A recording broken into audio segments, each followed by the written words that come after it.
Hello and happy Sunday. Um, it's been rainy all day, so here I am. But if it starts raining, you'll know why I have to go in.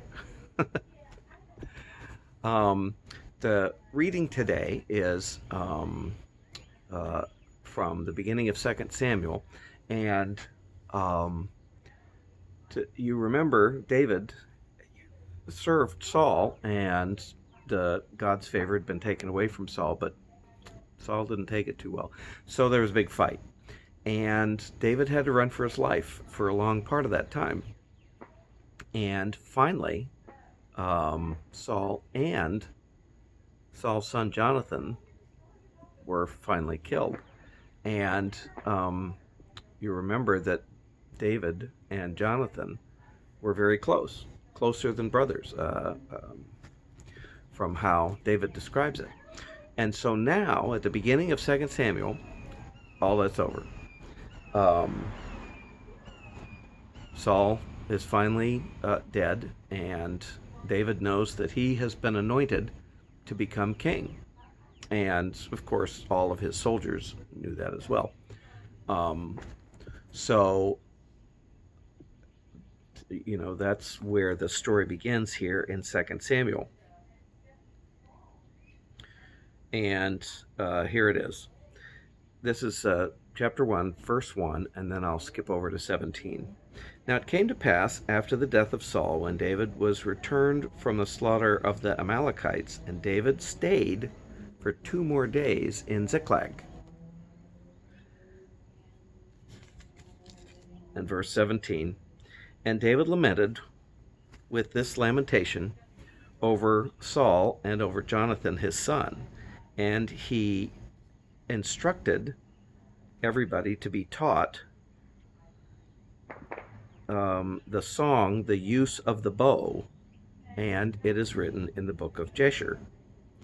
The beauty of Israel is slain upon thy places. How are the mighty fallen? Tell it not in Gath, publish it not in the streets of Ashkelon, lest the daughters of the Philistines rejoice, lest the daughters of the uncircumcised triumph. You mountains of Gilboa, let there be no dew, let there be no rain upon you, or the fields for offerings. For there is the shield of the mighty is vilely cast away, the shield of Saul, as though he had not been anointed with oil. From the blood of the slain, from the fat of the mighty, the bow of Jonathan turned not back, and the sword of Saul returned not empty. Saul and Jonathan were lovely and pleasant in their lives, and in their death they were not divided. They were swifter than eagles, they were stronger than lions. You daughters of Israel, weep over Saul, who clothed you in scarlet with other delights, who put ornaments of gold in your apparel. How are the mighty fallen? I am distressed for you, my brother Jonathan. Very pleasant have you been unto me. Your love to me was wonderful, passing the love of women. How are the mighty fallen, and the weapons of war perished? Now that is exactly what you would not expect David to have done, because he'd been fighting Saul this whole time, and he knew God's favor had been taken away. Um, and yet he still laments over the fact that this great man, because Saul was still a great man, um, had been taken away, had to die as part of that, and he lamented it, and he instructed all of Israel. Now you notice when this had to have been written, because the instructions came, he was still in Ziklag. Remember, he's been a fugitive. He had been working for the Philistines for a while, because man's got to eat, and then he is finally gets word that Saul's dead. Basically, he's free to come back, and he stays 2 more days and laments. And then at some point, when he becomes king, because you don't get to instruct all the children of Israel your song of lament unless you're king. Kings get to do that. Guys on the run don't. And so it was obvious that it had happened at some point but after he got in, that all this is being written. It's not, someone's not just there writing it all down, and that's what we're seeing. This was a product of someone having looked back over it and written it down, and as part of that, we recognize that David not only mourned Saul's passing,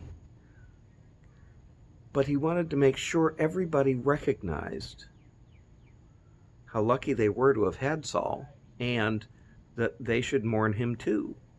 Now, this is the exact opposite of what you would expect the normal king to do, because one of the things you see it in English history several times when the Tudors take over from the Plantagenets. What happens? They start rewriting the stories to make all of those kings sound bad. And I just read an article that said that Nero probably wasn't as bad as he's been pointed out to be, because all the people that wrote the histories were the ones that were allied to the next dude, who wasn't in the same family as Nero. So whatever Nero had, wrong with him, we know he didn't fiddle while Rome burned, because violins hadn't been invented. So whatever he was playing, it wasn't that. But whatever they thought of Nero, obviously it was in their best interest to play along with the new people, because the new people didn't like Nero and they wanted to sort of make everybody, make him look bad. And that's almost always the case when it comes along. That if you're on the other side, you come in and say, well, the last guy was awful, but I'm going to fix it all. Kings do that. Presidents do that. It's just the normal way of doing it, that if you were on the other side as the other guy, then you trash his reputation to make yourself look better. And so when David comes along and steps up and says, well, Saul did try to kill me, but he was God's man, and I loved him, and his son was great, and God took his favor away, but he was still a great king. So you guys were lucky. Not at all what you'd think David would be doing. And then to have everybody learn the song. But David recognized that the next, that him being the next person, that he wouldn't be there forever. Somebody else is going to follow him. And he also knew that he was there because God had anointed him, and that as long as he followed after God's own heart, that God would help him to lead, to be the person that God wanted him to be. The trick was that he recognized that meant that he could look to God and was free to recognize that the next person coming along could be a good person, whether it was related to him or not. Now, as it turned out, he had Solomon, that took over for him, but he didn't know that when he's taking over from Saul. All he knew was that God had anointed him, and that he recognized that it was his job not to do a PR campaign, but to recognize that the other person had strengths, and that I'm going to build on them, which is pretty cool. Because David's focus was on what God could do through him. David's focus was on the reality of God working in his life. And that meant leading Israel. So that when he laments, when he's sad over Saul being killed, on one hand, it really is counterintuitive. On the other hand, it makes perfect sense. Because it's not about him anymore. It's about Um, it's about what God can do in um, in Israel through him, which is really what we're about, right? So that once the focus is not us, me as a person, once I don't have to burnish my own reputation to make myself look good, then I can get out of the way, figuratively speaking, and be God's person. And when that happens, then my own reputation doesn't matter. That's why Paul said, people, that's okay if they think I'm a fool. Be a fool for Christ. Think I'm a madman. Be a madman for Christ. Think I'm an idiot. I'll be an idiot for Christ. Because once the focus is on what God can do through me, then your accounting of my reputation isn't the issue. The issue is, how can God be glorified in our lives? How can we be people that glorify God? I'm having to wave the mosquitoes away because since it's rained, guess what?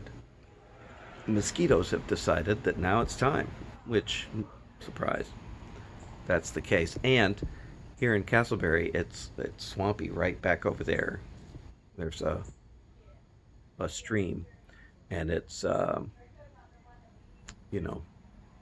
place where mosquitoes can come, and they do. So here they are. So if you see me swatting, that's why. But it also is really helping the martins, because I've seen a bunch of martins out. And around my sister's house, I've seen the chimney swifts just all over the place, because they come every year from Argentina and live in the chimneys there. And as a matter of fact, my daughter Beth saw one in the window at East Bank, and she went over there and caught it and let it go, because they, sometimes they'll fly down instead of up, and then they'll get out in the house, and then they'll fly around and get real tired. And I've caught several that way, that they'll just be finally clinging to the window or sitting on a ledge or something like that, because they can't figure a way to get out, and they tire themselves out. And then they sit for a little while, and if you take them outside, they perk back up and fly right away. So, it's kind of amazing how that works. But back to David and us. The reality is that you and I can be like David. We can be people after God's own heart. We can recognize that those that have gone before us have done good things, even if it's not what we would have done. We can recognize that the people coming after us can be prepared to do great things as well, even if it's not what we would have done. When we focus on the fact that it's God working through us, and our reputation isn't a factor. Now, that's hard for me personally, because I would love everybody to think of me in glowing terms. But then they get to know me and they recognize, I don't think so. But they do recognize, I hope, when I speak on God's behalf, when I testify to God's work in my own life, God's saving power through me and in my life, that regardless of what they think of, my own wisdom, they can recognize God's power. And that's the same with each one of us. That God is not wanting to rule Israel through me or you. That's somebody else's job. But God does wish to use us in whichever way our talents, our insights, our abilities lean in a way to build the kingdom. And in that way, when we give ourselves over, then it's, it's like the song, I think I've referred to it before, just ordinary people.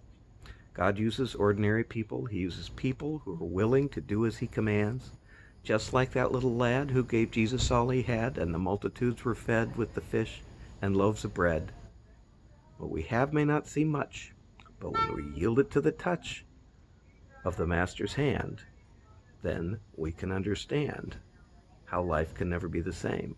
We're just ordinary people. And that's what David did. That's how David recognized that he could lament and help everybody else lament. He could mourn Saul's passing and freely recognize Saul's strengths, and then come back and say, and now here's how I'm gonna lead. Here's how we're gonna do it. Saul did his thing. I'm gonna do my thing, and Saul made his mistakes. I'm gonna make my own, and he did. Made plenty of them. And yet God still called him someone after his own heart, because he was willing to be a vessel for God's work in the world. So that's pretty cool. Well, now, as it turns out, Karen Taylor has let me know that you guys are meeting in person again. And now that we live in Castleberry, we're going to be attending a different church. And so this is my last official communication. As it turns out, I've enjoyed doing Sunday school lessons this way, and I will still add to my YouTube channel, but I won't be your Sunday school teacher anymore. You will have an in-person person, and that will be pretty cool, that you'll be able to finally, meet together again. And I regret that I won't be able to be a part of it.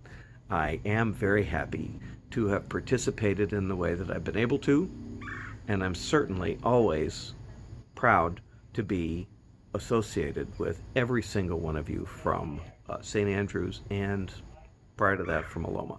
I treasure those times, and I look forward to the times when we'll meet again. And that's pretty cool. And otherwise, I love you guys. Thank you very much, and I hope to see you soon. Bye.